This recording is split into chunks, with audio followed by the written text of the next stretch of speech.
வெளி உலகத்துக்கு தெரிஞ்ச காசி நாகர்கோயில் காசி, வெளி உலகத்துக்கு தெரியாத நிறைய முகமுடிகளோட காசி மாதிரி ஆட்கள் நிறைய பேர் இருக்காங்க. அந்த மாதிரி இருக்கக்கூடிய ஒரு நபர் அவருடைய லைஃப்ல நடந்ததை நம்ம பார்த்து இன்ஸ்பயர் பண்ணது தான். 4 கதாபாத்திரங்கள் பெண்களோட கதாபாத்திரமும் ஒரு விதத்தில் அவங்களாம் விக்டிம்ஸ் தான். அவங்களுடைய ரியல் லைஃப்ல நடந்த விஷயங்களை வந்து கொஞ்சம் இன்ஸ்பயர் பண்ணி சினிமாக்காண்டி சில கோட்டிங் பண்ணி படம் பண்ணியிருக்கோம். காசின்னு பேர் வச்சதால டக்குன்னு எல்லாரும் அது கனெக்ட் ஆயிட்டாங்க. அதுதான் இந்த கதையோட. அதான் இன்னைக்கு சமுதாயம் எதை நோக்கி போயிட்டு இருக்கோ அப்படி பார்க்கும்போது இந்த படம் அவசியம் உணர்த்தப்பட வேண்டிய ஒரு கதையா பட்டுது. அதனால அதை சார்ந்து அதன் பின்னணியில் என்னென்ன இருக்கோ அதை எடுத்து பண்ணேன். இந்த நேரத்தில் எங்கள் ஹீரோ பாலாஜி சொல்லியே ஆகணும். நிறைய ஹீரோஸ்க்கு வந்து நான் இந்த கதையை சொன்னேன், எல்லாருக்கும் பிடிச்சிருந்தது. ஆனால் செய்யறதுக்கு தைரியம் இல்லை, நிறைய தயக்கம் காமிச்சாங்க. அப்போது பாலாஜியை வந்து எனக்கு சுரேஷ் சக்கரவர்த்தி தான் அறிமுகப்படுத்தினார். பிக் பாஸில் அவருடைய எபிசோட்ஸ் எல்லாம் பார்த்துருக்கேன். ஒரு நல்ல ஒரு ஒரு டாமினேட்டிங் கேரக்டர், ஒரு பெண்களை வந்து டாமினேட் பண்ணுறதாகட்டும், அவர் கேரி பண்ணி கொண்டு போகிற விதமாகட்டும், ஒரு ஏதோ ஒரு கர்வமான ஒரு மனிதர் மாதிரியே ஒரு ஃபீல் கொடுத்தது. பட் ஆனால் ரொம்ப ஸ்வீட்டான ஒரு நபர்.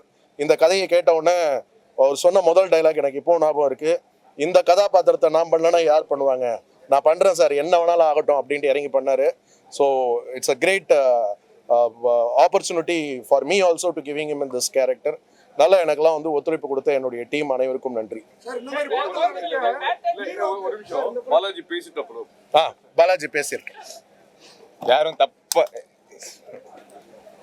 எல்லாருக்கும் வணக்கம். ப்ரெஸ் மீடியாக்கெல்லாம் யாரும் தப்பாக எடுத்துக்காதீங்க. நான் எப்பயும் ரெடி ஆகிட்டேன். சார் தான் படம் இன்னும் முடியல, கொஞ்சம் லேட்டாக வாங்கினாங்க, அப்போ டிராஃபிக்கில் மாட்டிக்கிட்டேன். ஸோ அதுக்கு மன்னிச்சுக்கோங்க. இப்போ ஆரம்பிக்கிறேன். என்ன சார், இது ஒரு சிறந்த படம், நல்ல படம், இதில் நல்ல மெசேஜஸ் இருக்குது. நானும் கொஞ்சம் நடிச்சிருக்கேன், பார்த்துருப்பீங்க. டைரக்டர் வாழ சொன்னாரு, வாழ்ந்தேன். நீங்க வந்து அதை பாலாவா பார்க்க கூடாது, அது டைரக்டரோட இமேஜினேஷன், டைரக்டரோட கற்பனை, டைரக்டரோட விஷன் அப்படி பார்க்கணும். நீங்க அவர் என்ன சொன்னாரோ அதை நான் செஞ்சேன். அதனால ஏதாவது கருத்து இருந்தா நீங்க அவர்கிட்டயே கேட்டுக்கோங்க. ஸோ எனக்கு வந்து ஒரு நல்ல ஒரு எக்ஸ்பீரியன்ஸா இருந்துச்சு ஜேஎஸ்கே சார் டைரக்ஷன்ல வந்து நடிச்சது. ஏன்னா இன்னொரு 2-3 படம் பண்ணால் என்ன ஒரு எக்ஸ்பீரியன்ஸ் கிடைக்குமோ அது வந்து எனக்கு ஒரே படத்தில் கொடுத்துட்டாரு. எந்த மாதிரி இடத்துலன்னா இட் வாஸ் வெரி க்ரூஷியல். ஏன்னா நம்ம ஒரு டார்கெட் வச்சு படம் பண்ணுறோம், இந்த டேட்குள்ளே படத்தை முடிக்கணும்ன்ட்டு. ஃபார் எக்ஸாம்பிள் ஒரு சாங்லாம் பார்த்தீங்கன்னா கல்யாண் சாங் பார்த்துருப்பீங்க, எல்லாருக்கும் பிடிச்சிருக்கும்னு நினைக்கிறேன். அந்த சாங்லாம் நாங்கள் ஒரே நைட்டில் ஷூட் பண்ணோன்னா நிறைய பேர் நம்ப மாட்டாங்க. எஸ், நாங்கள் அதெல்லாம் ஒரே நைட்டில் தான் ஷூட் பண்ணோம். ஸோ அந்த மாதிரி ஷூட் பண்ணும் போது அதில் வந்து ஒரு கொஞ்சம் ப்ரெஷர் இருக்கும். எங்கேயுமே நம்ம வந்து ஸ்டெப்பை மிஸ் பண்ணிடக்கூடாது, நம்மளால் வந்து டேக் போயிடக்கூடாது அப்படின்ட்டு. ஃபார்ச்சுனேட்லி டேக்லாம் எதுவும் போகலை. ஸோ ஒரே நைட்டில் முடிச்சுட்டோம் அந்த சாங்கை. மெயினாக அந்த ஒரு விஷயத்துக்கு வந்து என்னை பாராட்டினாரு. அது வந்து இங்கே நான் திருத்தமாக வந்து நான் சொல்லிக்கிறேன். அண்ட் ரொம்ப சேலஞ்சிங்கான ஒரு கேரக்டர் தான். நீங்கள் வந்து வாழ்ந்திருக்காரு அப்படின்னு வந்து சொல்கிறீங்க, உங்களுக்கு தெரியும்ல. அந்த மாதிரி சீன்ஸ்லாம் எடுக்கும்போது சுற்றி வந்து ஒரு 10-20 பேராச்சும் இருப்பாங்க, டீம் மெம்பர்ஸ், க்ரூ மெம்பர்ஸ். இவங்க வந்து என்னென்ன கோரியோகிராஃப் பண்ணுறாங்களோ மைக்கில் அதை தான் நாங்கள் வந்து செய்யணும். At the same time how to make sure கூட நடிக்கிற ஆர்டிஸ்ட் வந்து கம்ஃபர்டபுளாக இருக்கணும். அதை தாண்டி நம்ம நடித்தா இதை வந்து ஆடியன்ஸ் ரசிப்பாங்களா அப்படின்னு ஒரு கான்ஃபிடென்ஸ் இருக்கணும். அதெல்லாம் பண்ணுறதுக்கு வந்து ஒரு தைரியம் வேணும், ஒரு கான்ஃபிடென்ஸ் வேணும். நம்ம மேலே ஒரு கான்ஃபிடென்ஸ் இருந்தால் தான் அந்த சீன்ஸ்லாம் வந்து தயங்காமல் பண்ண முடியும். நான் பண்ணியிருக்கேன். அதுவும் என்னோட 2வது படம் இது லீடா. So it's a very big opportunity for me. எனக்கு சான்ஸ் கொடுத்த JSK film corp, JSK sir and என் கூட நடித்த ஆர்டிஸ்ட் அண்ட் இங்கே வந்திருக்க ப்ரெஸ் மீடியா எல்லாருக்குமே ரொம்ப நன்றி. சார், ஜேஎஸ்கே சார் இந்த மாதிரி படத்துல நடிக்கிறதுக்கு ஹீரோ சம்பளம் வேணாம்னு சொல்லியிருப்பாரு. எப்படி? அப்படிலாம் இல்லை, இதை அப்படியெல்லாம் கிடையாது. அதான் நீங்கள் அவர் சொன்னது தான். அது அந்த கேரக்டர் பண்ணுறதுக்கு ஒரு பெரிய தைரியம் வேணும். அதை பர்ஃபார்ம் பண்ணுறதுன்றது வந்து ரொம்ப அவ்வளோ ஈஸியெல்லாம் கிடையாது. ஒரே நிமிஷம். சாரி சார் கேட்டேன். சாரி, அவ்வளோ ஈஸியாலாம் பர்ஃபார்ம் பண்ணிட முடியாது. அதுக்கு வந்து ஃபீமேல் ஆர்டிஸ்டோட அந்த ஒரு செட்டில் அவங்களோட கம்ஃபர்ட் ஜோன், அதுக்கப்புறம் அவ்வளோ பேர் இருக்கும்போது அதை வந்து அதை நம்ம எதிர்பார்க்குற மாதிரி அந்த ஒரு ரியாக்ஷன்ஸு, அவங்க பர்ஃபார்மன்ஸ் எல்லாம் வந்து பெரிய விஷயம். நார்மலாக ஒரு படம் கூட நடிச்சிடலாம், இந்த மாதிரி படம் நடிக்கிறது ரொம்ப கஷ்டம். நியாயமாக இதுக்கெல்லாம் அவர் கூட தான் சம்பளம் தரணும். நான் சார் சார் சொல்லுங்க. சாந்தினி, சாக்ஷி, ரக்ஷிதா எல்லாருமே ஒரு ஹோம்லி இமேஜ் இருக்கிற கேரக்டர்ஸ் எல்லாருமே. சரி, ஆனா நீங்க எல்லா இடத்தையும் பிரேக் பண்ணிருக்கீங்க. இப்போ எப்படி அவங்க feel நீங்க கேரக்டரா பாருங்க. அவங்க வந்து இந்த படம் பார்க்கும்போது இன்ஃபேக்ட் இந்த படத்துல முதல்ல கமிட் ஆனது வந்து சாக்ஷி தான்.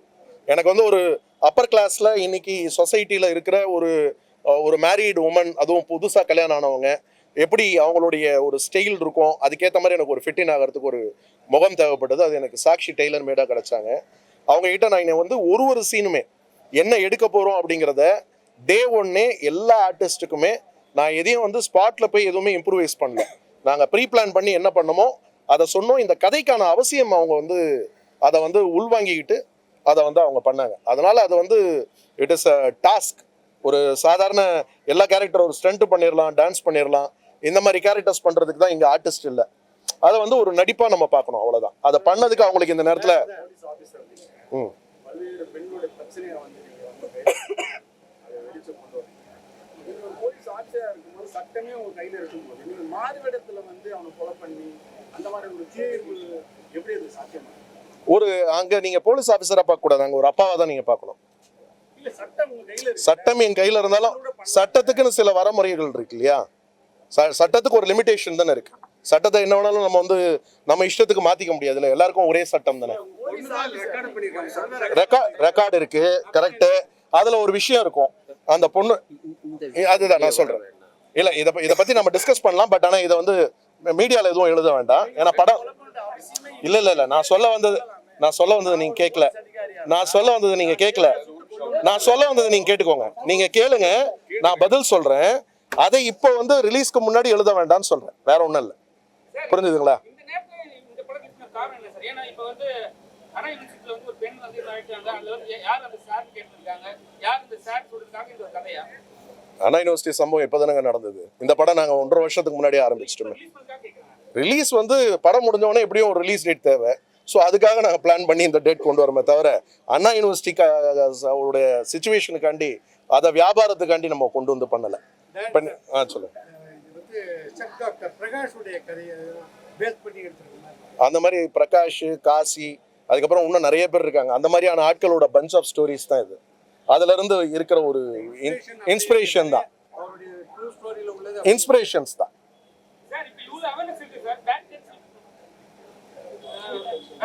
பேட் டச், குட் டச் எல்லாமே இருக்கு. சின்ன வயசுலயே வந்து கற்றுக் கொடுக்குறாங்க. இவ்வளவு படிச்ச லேடிஸ் படிச்சவங்களே போய் மாட்டிக்கிறாங்களா, அதை வச்சு ஏதாவது சொல்ல வச்சுக்காங்க? ஆமா, இன்னைக்கு இவ்வளோ விழிப்புணர்வு இருந்தும் இன்னைக்கு டெய்லி நீங்க பாக்குறீங்க. நேற்று ஒரு ட்ரெயின்ல ஒரு கர்ப்பிணி பெண்ணை வந்து என்ன பண்ணாங்கன்றது நம்ம எல்லாருமே தெரியும். அப்போ சமூகம் எதை நோக்கி போயிட்டு இருக்கு? இன்னும் அந்த இடத்துக்கு இன்னும் நம்ம ரீச் ஆகல. பெண் உரிமைன்னு நம்ம பேசுறோம், சம உரிமைன்னு பேசுறோம். சம உரிமை கிடைச்சிருச்சான்னு பாத்தீங்கன்னா சம உரிமையோட அளவுகோல் தான் வந்து கொஞ்சம் இன்க்ரீஸ் ஆயிருக்க தவிர முழுசா அது கிடைச்ச மாதிரி தெரியல. ஸோ இப்போ அடுத்தவங்களுக்கு அட்வைஸ் பண்ணலாம். அந்த அட்வைஸை விட நம்ம செல்ஃப் அட்வைஸ்னு ஒன்று இருக்கு. நமக்கான வரமுறை, நமக்கான பவுண்டரி, நம்ம இருக்க வேண்டிய பாதுகாப்பு, இந்த கட்டுப்பாடுகளை வந்து நமக்குள்ள வகுத்துக்கிறது ரொம்ப முக்கியம்னு தேவைப்படுது. எப்படி அப்படி அதாவது நீங்க இப்போ கர்நாடகாவில் பார்த்தீங்கன்னா, இப்போ சமீபத்தில் போன வருஷம் நீங்க பார்த்துருப்பீங்க, ஒரு இளம் எம்பி அவர் வந்து கிட்டத்தட்ட 100கணக்கான பெண்களை வந்து பாலியல் பலாத்காரம் பண்ணிட்டு அந்த பெண்களை வந்து மிரட்டி, அவர் வந்து உங்களுக்கு தெரியும், அவர் தேவகோடாவோட ரிலேட்டிவ் நினைக்கிறேன், பேரன், அவர் வந்து அரெஸ்ட் ஆனாரு. அதில் வழியான வீடியோக்கள் நம்ம எவ்வளோ பேர் பார்த்துருப்போம், எவ்வளோ பேரை வந்து அந்த வீடியோஸ் காமிச்சு அவர் மிரட்டி இருப்பாரு. ஸோ இதெல்லாம் ஒரு இன்ஸ்பிரேஷன்ஸ் தான். அதாவது அரசியல்வாதி தான் தப்பு பண்றான்னு கிடையாது. எல்லா சொசைட்டிலையும் எல்லா இடத்துலையும் ஆளுங்க இருக்கதான் செய்யறாங்க. அதான் சொல்றேன், எல்லா செக்மெண்ட்லயும் இங்க இருக்காங்க. இப்போ கூட நம்மளுடைய பத்திரிகை நண்பர்கள்ல சில பெண்கள் என்கிட்ட பேசும்போது சொன்னாங்க, எல்லா இடத்துலையும் அன்றாட நம்ம பார்த்துக்கிட்டு இருக்கோன்னு. நான் இது வந்து ஒரு பெண்களுக்கான ஒரு பிரத்யேக ஒரு ஸ்பெஷல் ஸ்கிரீனிங் பண்ணேன். அதுல கிட்டத்தட்ட ஒரு 50க்கு மேல வந்து பெண் ஆட்டோ ஓட்டுநர்கள் வந்தாங்க. அவங்க சொல்லிட்டு போறது, நாங்க ஆட்டோ ஓட்டும் போது அன்றாடம் எங்கேயாவது ஒரு கேஸாவது நாங்க இப்படி எக்ஸ்பீரியன்ஸ் பண்றோம், அத்துமீறல் அதிகமா இருக்கு, என்ன பண்றது, நாங்க இருக்க வேண்டிய அந்த ஒரு செல்ஃப் கண்ட்ரோல்லையும் எங்களுடைய அந்த ஒரு பாதுகாப்புலையும் நாங்க இருந்துகிட்டு இருக்கோம்னு. ஸோ அது இருக்கத்தானே செய்யுது. அதை இன்னும் நம்ம வந்து பாடம் எடுத்துக்கிட்டே இருக்க ஒரு சதவீத மக்களுக்கு அது புரியட்டுமே.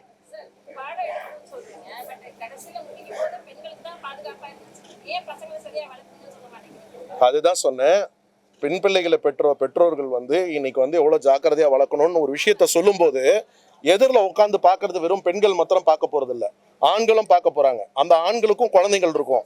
இல்லை சொல்லணும்னு கிடையாதுங்க, அது ஒரு அண்டர்ஸ்டுட். நம்ம ஆனால் வந்து யாருக்கு ஸ்ட்ராங்காக சொல்லணும்னு ஒன்று இருக்கு. ஒரு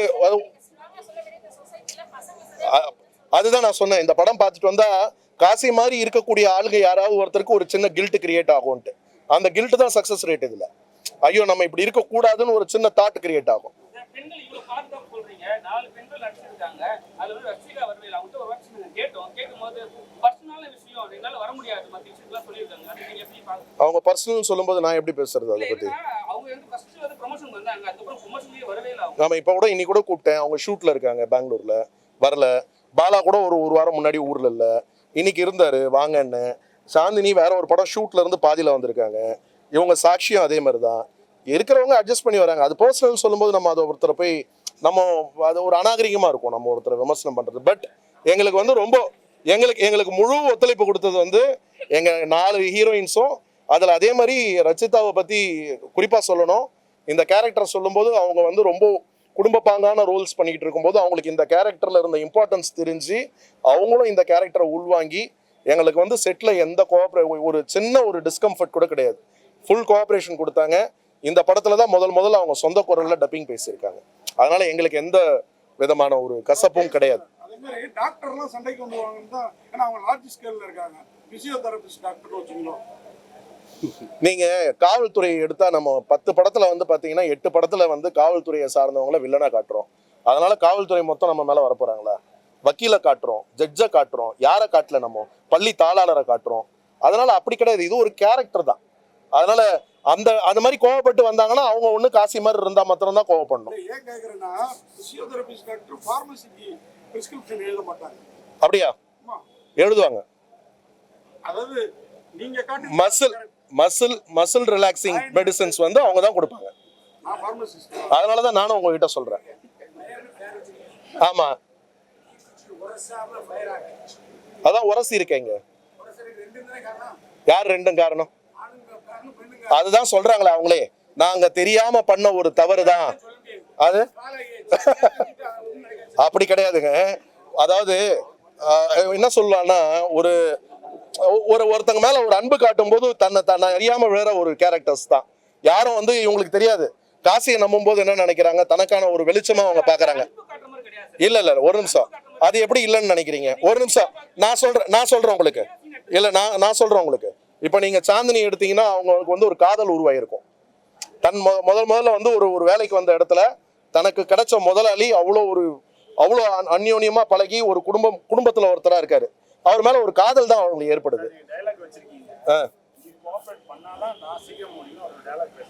எப்படி அது வந்து கோஆபரேட் செஞ்சான்றது அவங்களோட ட்ரீட்மெண்ட்டுக்கு. அவங்களுக்கு பெயின் இருக்குன்னு சொல்றாங்கல்ல, அந்த பெயின் வந்து கை தூக்கும் போதே நம்மளே ட்ரீட்மெண்ட்டுக்கு போகும்போது சில நேரம் டாக்டர்ஸ்க்கு கோஆபரேட் பண்ண மாட்டோம். கோஆபரேட் பண்ணா மாத்திரம் தான் அவங்க பண்ண முடியும். நீங்க இப்படி அர்த்தம் எடுத்துக்கிட்டீங்கன்னா அப்படி, இந்த பக்கம் எடுத்துக்கிட்டீங்கன்னா இந்த பக்கம். சொல்லுங்க. எது கேட்கல.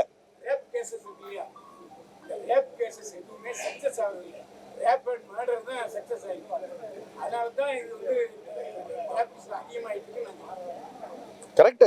சமுதாயத்துல நடந்துகிட்டு இருக்கிற விஷயங்கள் தான், இல்லைன்னு நான் யாரும் சொல்லலையே. அதை பாருங்க, எந்த பெண்ணும்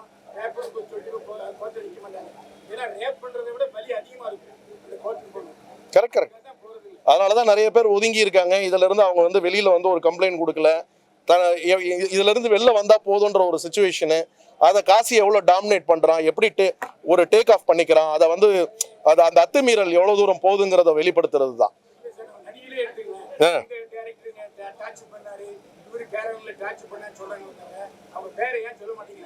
இதை அவங்க கிட்ட தான் கேட்கணும். என்ன கேட்டீங்கன்னா நான் என்ன பண்றது?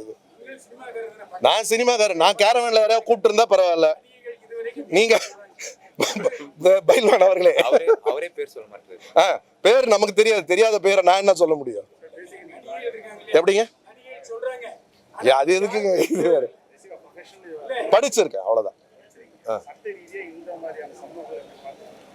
சட்ட ரீதியமா வந்து பாத்தீங்கன்னா இன்னைக்கு முதல்ல வந்து ஒரு பயம் வந்து ஒருத்தவங்களுக்கு உருவாகணும். நம்ம வந்து இன்னைக்கு தப்பு பண்ணிட்டா ஒரு மாசம் 2 மாசத்துல லாயர்ஸ் இருக்காங்க, வெளியில எடுத்துருவாங்க, சட்டத்துல ஓட்ட இருக்குன்ற நம்பிக்கை இருக்கிறதால தான் தைரியமா துணிஞ்சு பண்றான். இப்போ இந்த ரெயில்ல தள்ளி விட்டவன் பாத்தீங்கன்னா இதுக்கு முன்னாடி ஆல்ரெடி ஒரு இதே மாதிரி பாலியல் அத்துமீறல்ல ஒரு கொலை கேஸ்ல உள்ள போயிட்டு வந்தவன் தான். அவன் திரும்ப அதை மீறி ஒரு கர்ப்பிணி பெண்ணுகிட்ட போய் அப்படி நடந்துக்கிறான் அப்படின்னா அவனுக்கு ஒண்ணு சைக்கோவா இருக்கணும், அதை மீறி சட்டத்துல இருக்கிற ஓட்டையில வெளில வந்துடலான்ற நம்பிக்கை தான். அப்போ அதுக்கு வந்து அந்நிய நாடுகள்ல இருக்கிற மாதிரி நம்ம வந்து சட்டங்களை கடுமையாக்கி கடுமையான தண்டனைகளை வந்து நிறைவேற்றினாங்கன்னா ஒரு பயம் உருவாகிறதுக்கான வாய்ப்புகள் இருக்கு. எப்படி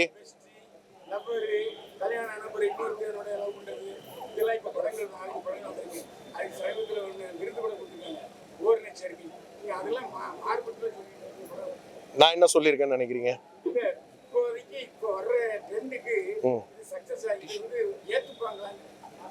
ஏத்துப்பாங்கன்னு நம்புறோம். நல்ல படம் பண்ணிருக்கோம் நம்புறோம். நீங்க நம்புறீங்களா? நல்லா இருக்குன்னு நினைக்கிறீங்களா? படம் ஓரளவுக்கு 52 மார்க் கொடுத்துருக்கு. கொஞ்சம் ஸ்லோ செகண்ட் ஹாஃப் வந்து, அதாவது நம்ம சொல்றோம் இல்லையா, ஒரு யதார்த்த சினிமாவா பண்ணணும்னு ஆசை. சினிமா மேஜிக் பெருசா காட்ட வேண்டான்றது தான்.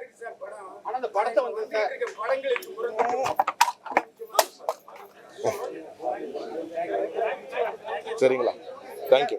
படத்தை நீ கவர்ச்சி கண்ணோட்டத்திலேயே படம் விளம்பரப்படுத்தும் போது நம்ம ஒரு கவர்ச்சி படம் மாதிரியே கொண்டு வரீங்களா? ஏன் நல்ல அப்படி கிடையாது. இதுல வந்து த்ரில்லர் கண்டென்ட்டான கிளிப்ஸும் வெளியே வரும், அந்த போஸ்டர்ஸும் வரும். இதுல இந்த மாதிரி விஷயங்களும் இருக்குன்றதையும் நம்ம சொல்றோம். அவ்வளவுதான். படம் பார்த்தவங்க தெரியுது. பட் நீ படத்துக்கு முன்னாடி போட்டீங்கன்னா இது அவ்வளவு கவர்ச்சி படம் மாதிரி ரொம்ப நாளைக்கு நான் ரொம்ப அறிவுரை சொன்ன யாரும் என்ன திரும்பி கூட பார்க்க மாட்டீங்க. இதுதான் காமிச்சா. இப்ப யாரோ நண்பர் சொன்னாரு, ஃபர்ஸ்ட் ஹாஃப் ஃபுல்லா வெயிட் பண்ணிருந்தேன், செகண்ட் ஹாஃப்ல தான் ஃபயர் இருக்கான்னு கேட்டாங்க. அப்ப ஃபர்ஸ்ட் ஹாஃப் கார்த்தி இல்லைன்னு ஒதுக்கிட்டாப்புல. சார் அதே மாதிரி வாழையில நடிச்ச அளவுக்கு ஜேஎஸ்கே அவர் பார்க்க முடியல. டைரக்ஷன் போலவும் சேர்ந்து சுமந்ததுனாலயா இருக்கலாம். ஏன்னா மற்றவங்க எல்லாம் பண்ண அளவுக்கு நீங்க பண்ண நல்லா பண்ணிருக்கீங்க. மற்ற ஹீரோ அவங்களுக்கு தானே கதாபாத்திரம் முக்கியமா இருக்கு. ஒரு 150ல இருந்து 200 தியேட்டர்ஸ். அடிக்காம ஒர்க் பண்ணி நீங்க ஒரு ஆள் தான் சார் இன்ஸ்பெக்டரா வந்து. அப்படியா? அடிக்கவே அதான் மர்டர் பண்ணிட்டாரு. ஒரு 150 to 200 ஸ்கிரீன்ஸ் பிளான். ஆமா. வேர்ல்டு வைடு வந்து இது கர்நாடகா ரிலீஸ் ஆகுது, கேரளா அடுத்த வாரம் ரிலீஸ் ஆகுது. இந்த வாரம் நிறைய படங்கள் அங்கே இருக்கிறதால ஒரு வாரம் கழிச்சு ரிலீஸ் பண்றோம். பேன் இந்தியாவா இல்லை, மொழி மாற்றங்கள் செய்யப்படுற மாதிரி இருக்கு.